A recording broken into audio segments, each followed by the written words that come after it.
iShares and S&P Dow Jones indices are proud to support the EDGE podcast and financial advisors. With more than 1,250 products worldwide, iShares is dedicated to empowering millions of people to make their money work for them. Visit www.ishares.com to learn more. S&P Dow Jones Indices is the largest global resource for essential index-based concepts, data and research, and home to iconic financial market indicators such as the S&P 500 and the Dow Jones Industrial Average. iShares and S&P Dow Jones Indices are unaffiliated entities.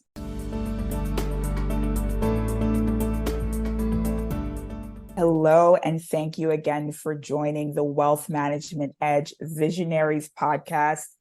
I am Nabia Jenkins-Johnston, Senior Conference Producer for all things Wealth Management EDGE, including Insight ETFs, Investment EDGE, Retirement Income EDGE, Wealth Stack, along with Shannon Rosick.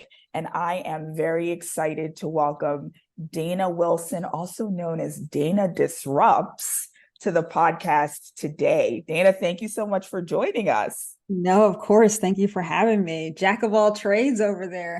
You are the doer of all things. That's kind of what it is. Dana, I am so thankful that you've taken time out of your busy schedule to work with us. Not only for the Visionaries podcast, which completely makes sense for you and for the work that you do in our community, but also as a partner with WealthManagement.com in several different ways, right? We've worked together on last year's Wealth Management EDGE 2023. We'll do the same for 2024 in an even bigger way. And I am very excited to really introduce anyone in our audience who does not know you. This is Dana Wilson, wearing many, many hats, but is CEO and founder of CHIP, which stands for Changing How Individuals Prosper. Dana, can you start by giving us a little bit of insight into the journey for the creation of CHIP, how that came out of your own experience, and a little bit about what you do every day so everyone understands that the way I do. Yeah, absolutely. I don't know if they want to hear about what I do every day. That's either going to scare them or just make them turn off the podcast. No, I'm just joking. But no, I am so appreciative of the partnership and the relationship that we've continued to build with you all over at wealthmanagement.com. It's been just a great experience, and I'm super excited for this upcoming year. I don't know, it's just this good feeling about 2024. It just feels like a year of robust magnitude of things is going to happen. So I know that it's going to be nothing short of all the things from last year. But yeah, I mean, fast forward to CHIP, and I just think my entire experience in the financial services industry, which I've tried to quit numerous times. I tell people that all the time. I've tried to exit. It is one industry that will not let you exit. Once you're in, you have the members only jacket for life for the most part, depending on what you do. The color of the jacket might change, but it's sometimes hard to leave this industry. And I think it's just more so the reinvention of it every time is what has kept me here. But I started out in banking. I mean, to back up even more, I was actually an undergraduate marketing major. So I always kind of call myself more of a creative. I love to learn and grow and work with my hands and kind of get to the weeds of things, which I always find super interesting. And that's where I really thought I would hang my hat. I always equated finance with math. And although I was great at math, loved algebra and calculus, which is all very nerdy things, but I'm always into formulas. But finance and going into that side of the industry, I just would have never guessed this is where I would have ended up. But started out in banking, did all things there was to do in a bank, moved over to insurance, then further on to other opportunities in wealth management, corporate, smaller firms, private firms, and then ran my own independent investment advisory practice for a little while before getting into Chip and now on more of the fintech financial services technology side. But a lot of that was really just born out of not seeing myself reflected in a lot of different spaces within the industry, within wealth management and private wealth. It just seemed like once I left the bank landscape, it was just kind of like, well, where are all the Black and brown people? Where are all the women? When I initially left the bank and went into a more back office role, all of the women that worked around me, and it was maybe only about 3 or 4 of us in an office, were all in support administrative roles. And I was in, early 20s, you come out of college, you're all gung-ho and excited to take over the world. And you're just like, why are all the women in admin roles? And there's nothing wrong with those roles are extremely important, but it didn't seem like there was a push to have more women in different areas of management or advisory. I think there was only one woman that was on the advisory team that I was working with at that time. And I just did not understand that. I was like, why aren't we spread more across the more robust part of wealth management and private services and client relationships and all of that. So for me, just kind of taking in that and seeing it all the way through my career, you get to a point where you're kind of numb to it because you're doing your work, your head's down, and then you just get tired of that. It's just like, why is this still the case?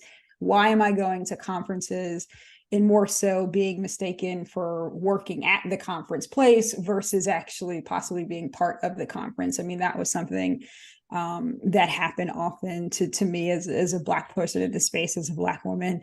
And, you just kind of continue to have those things happen of not reflection, whether it's on stages and in places, and you just want to see change. And for me, I just wanted to see a change. I also noticed on the client side, where Black and brown individuals still felt stereotyped, either maybe being in a bank branch or being, possibly picked for what a private client would look like, or a wealthy client would look like. And just wanted to make sure that there was room for both individuals to be at the table and to be able to create the generational wealth that they want to in order to really close this wealth gap in America. And that's really the bigger mission within CHIP, is what we're trying to solve for. So in essence, CHIP is a B2B financial services marketplace, making it easier for individuals to find financial professionals of color. And we want both sides to come to the table feeling seen, feeling heard, and feeling safe when it comes to their money, and being able to build generational wealth and also scale up their human capital financial team. I think that the work that you do is so important, right? And part of that is Dana Wilson as the brand, or better yet, Dana Disrupts, right? as this personal and also professional brand that reaches out into the company's brand, right? Into CHIP's brand, and for all of the people that you lead. And so one thing that I think I'd be remiss not to ask, because I'm sure lots of people want to ask, is about that name, Dana Disrupts, right? Dana, can you explain for our audience a little bit of where that comes from and how it applies to your work as a visionary every day, how it came about, and a little bit of maybe where it's going? Yeah, absolutely. I mean, I feel like we all have a little bit of a disruptor inside of ourselves. I think more of us lean into it at different places in our lives. I was definitely always the little disruptor, although I'd never really had the title. Well, actually, I was probably given the title by numerous teachers who could absolutely echo this and probably look at me now like, oh, wow, I'm glad something positive became of her. But, the interesting thing is that when I had our first piece of media go out in Forbes, the title of that article was really about me disrupting the financial services industry or wealth management industry.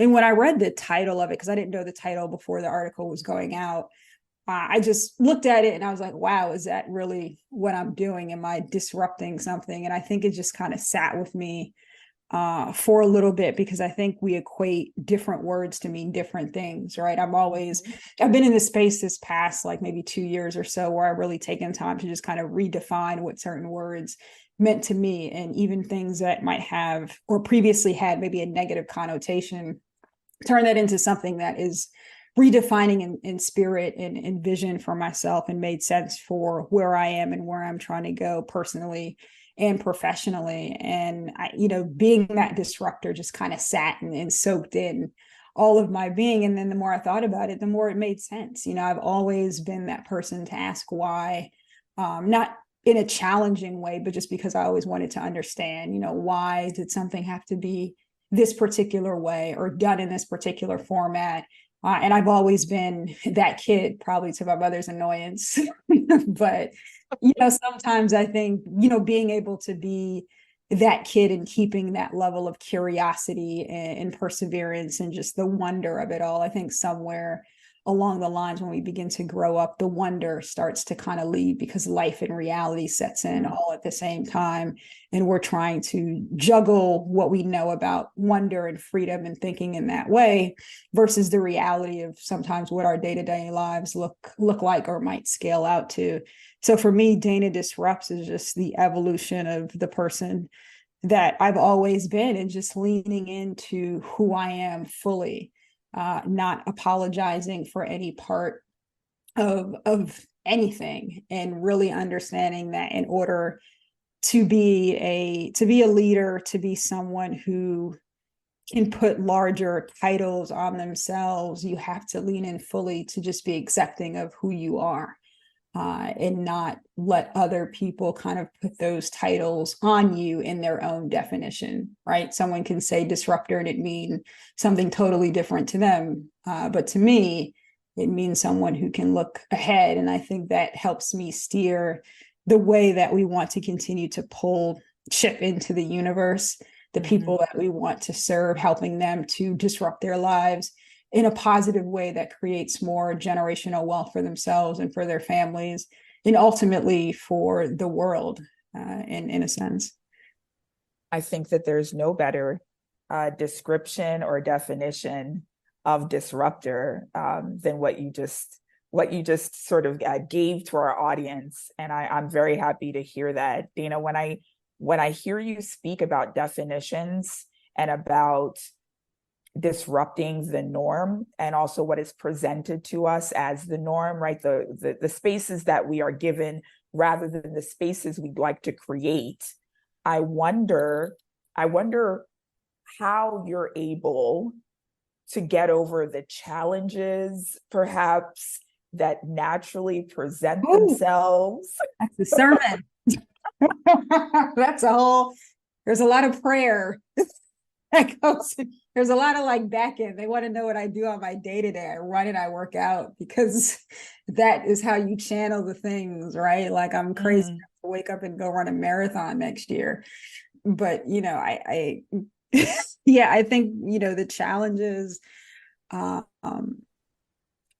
things that you have to face. And you have to figure out what those challenges are. Actually, I don't even know if I let you finish your whole question. Was that? No, I think you're right on to the point. Right, so continue, right, awesome. Please. Awesome. I was just like, oh man, yeah, that's all of that.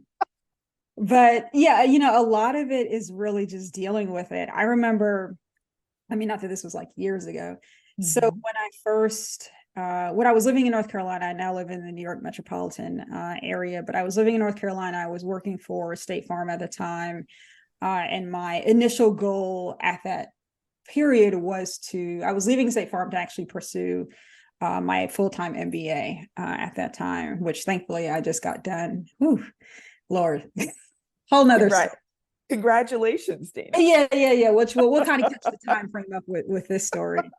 But I remember when I first left, which was, consistent pay, consistent job, all the things we had, built the State Farm agency up. I'd been with this gentleman for almost about maybe 3.5 years, from build out of the building, with literally build out of the building in no heat, and us building it and creating this space. And, that's kind of where I got that entrepreneurial bug within myself.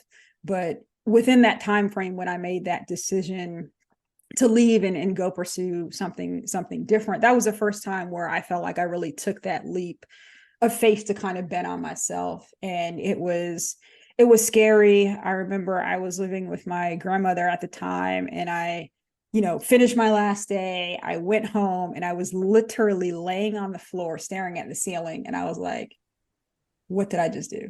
Like, who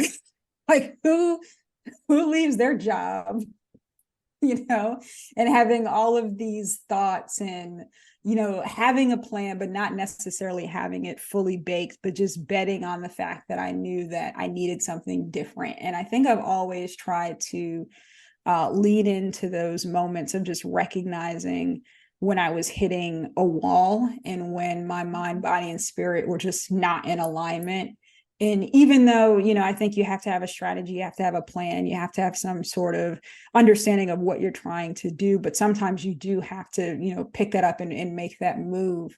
And for me, it was really about, okay, this is the next step, or what I thought the next step was for me to go into this journey of possibly doing my full-time MBA, and the time and commitment that it would take for that. And the reality of the fact that I just wasn't necessarily fulfilled with the work that I was doing at this company at this time, and didn't want to go further with them. I was ready to move back into more of the city area. But to your point about, challenges, I think that was the biggest point where I had to deal with and redefine fear. And it was just kind of that fear of failure, and understanding what failure actually meant to me, right? Is failure quitting this job, and like, what if all these things don't work out, right? What if I don't get into school? What if, I don't end up getting another job? Like, we go through the spiraling of all the things that are more than likely never going to happen, right? Like, some things are going to work out, but I do believe in timing. So I allowed myself to sit in this, though. I allowed myself to just have this moment, still on the floor, staring at the ceiling. I was like, okay, I give myself 15, 20 minutes of whatever this fear is. And then we're just going to sit here, deal with it. And then we're just going to work to what it now means to me. And in that same time frame, I had read this book called Fear of Failure, which I gave to someone. I would have the author, but it talked all about your relationship with fear.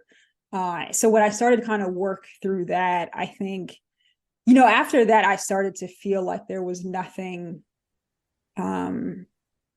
more from a fear perspective that I could take on once you start to just deal with it and be okay with it. Like, if this doesn't work out, so what, right? Like, what's the worst that's going to happen? And then, continuing through my career, I think it went from the fear of failure to the fear of failure publicly, because I think those are two totally different things that we never really deal with. And in certain instances within, my life and in my career, I've just had to get over that. And I think finance, to some degree, especially being on the advisory side, where you're told no all the time. I'm used to hearing no. That's really not a big deal. And I think it set me up to be a really good, founder and startup founder, because that word doesn't necessarily bother me. For me, it's just like a not right now. And I really do believe in timing and space. But I think you have to give yourself the opportunity to sit in those moments of hard challenges, redefining words, redefining fear of failure publicly, at least for myself. And then after that, not to say that you're untouchable, but your mindset and the shift in your body and the way you show up completely changes. And you're able to just walk through life and walk through different paths and walk through possible challenges with a new outlook, even though those, different instances are still going to be challenging, but you have new tools to do that and to pursue those things, whether it's a personal or professional challenge. You have to give yourself new language, and a lot of that is through therapy as well. I'm a big proponent of like your mental health, self-care, all the things you need to do to put your mask on first. I like this. There's so many things to take away from what you just said. I think the last thing, right, is this phrase to put your mask on first, right? We're talking about what it means to be prepared to do the work that will have impact. And so if I'm correct, and correct me if I'm wrong, the putting your mask on first is a reference to, if something happens on a plane and you're with your loved ones and you want to make sure that they're taken care of, you need to take care of yourself first. You need to put your mask on first. Absolutely. We're all trying to save everyone, but if you're not able to walk yourself, you can't teach others to walk or to jump or to drive or to do all the other things that you want them to be successful at. You have to start with you, and we're so used, especially as women, naturally, we're used to being givers and providers in a different, more empathetic way, and we have to start pouring that back in so that we can start to move forward as fearless as possible. I loved your discourse on fear, on redefining fear, but also it sounds to me almost like fear prepares you to take on greater challenges. That first inoculation, if I may, that first sort of facing the truth and facing all of the questions, right? Truth is an interesting concept, but facing the questions that are brought to you as you're laying on your back, staring at the ceiling, wondering about the decision that you have definitely just made, not are going to make, but have already made, and then are thinking about the ramifications of it in the kind of pure daylight of the questions that come to you, right? Oh, yeah. How do you differentiate? How do you draw a line in the sand between what is useful, actual information that your experiences and all you know about the world, right? What's the difference between that information and the questions that will come to block you from moving forward? How do you deal with creating a line in the sand between what you feel like is just reality, overwhelming reality that is not friendly to your goals, right? How do you decide what to focus on? Yeah, absolutely. And it's tough too, because it gets tougher, the more you grow and the more you learn about life and the more you learn about yourself. And I think for myself, the one thing that I try to do, even though in most instances it's the hardest to do, is really remove as much emotion as I can from it.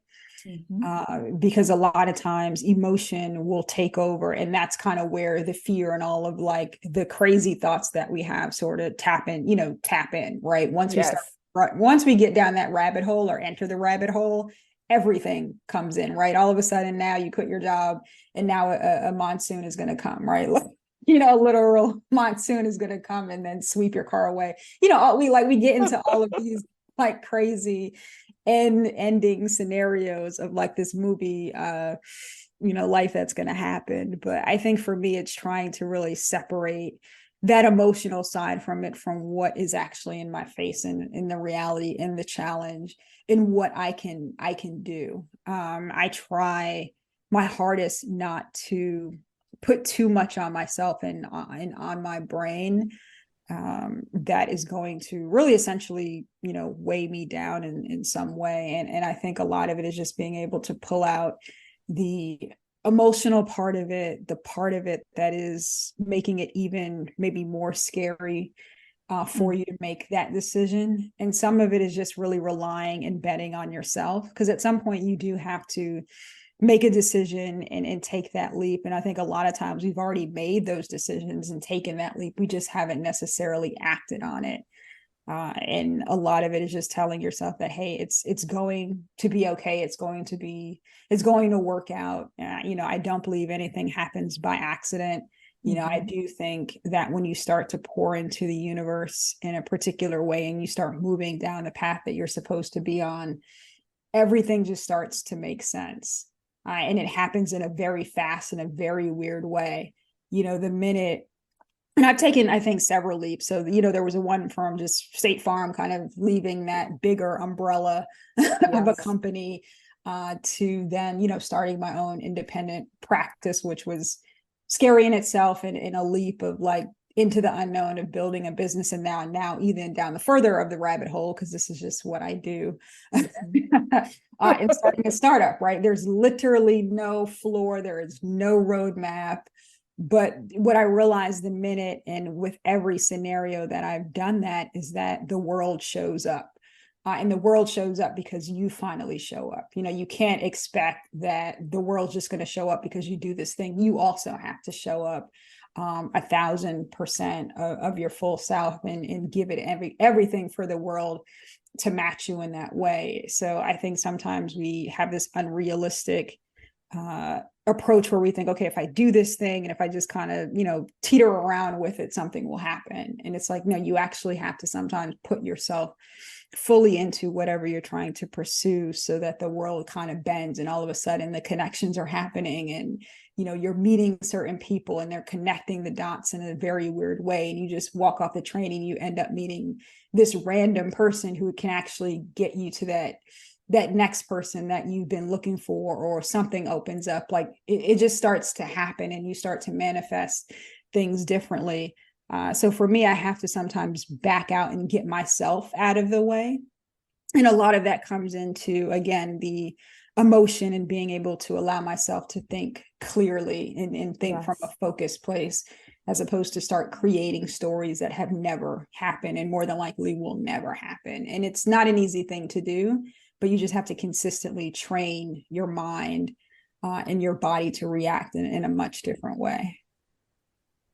You have heard it here, probably not for the first time, which is how we know that information sometimes is just what we need to hear. It's that second hearing, it's that repetition that often leads us to the right decisions. And I think that what we've heard here from you today, Dana, helps those that are at those crossroads, right?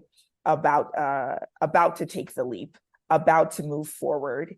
And we are just so thankful for you sharing your experience and your story and your journey. This is a powerful Visionaries podcast, folks. So definitely reach out to Dana on LinkedIn, on all social media. Continue, Dana, to disrupt, because we need disruptors like you. Thank you so much for joining the podcast.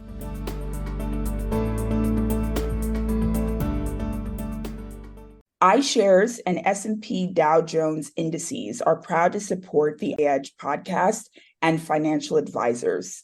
With more than 1,250 products worldwide, iShares is dedicated to empowering millions of people to make their money work for them. Visit www.ishares.com to learn more. S&P Dow Jones Indices is the largest global resource for essential index-based concepts, data and research, and home to iconic financial market indicators such as the S&P 500 and the Dow Jones Industrial Average. iShares and S&P Dow Jones Indices are unaffiliated entities.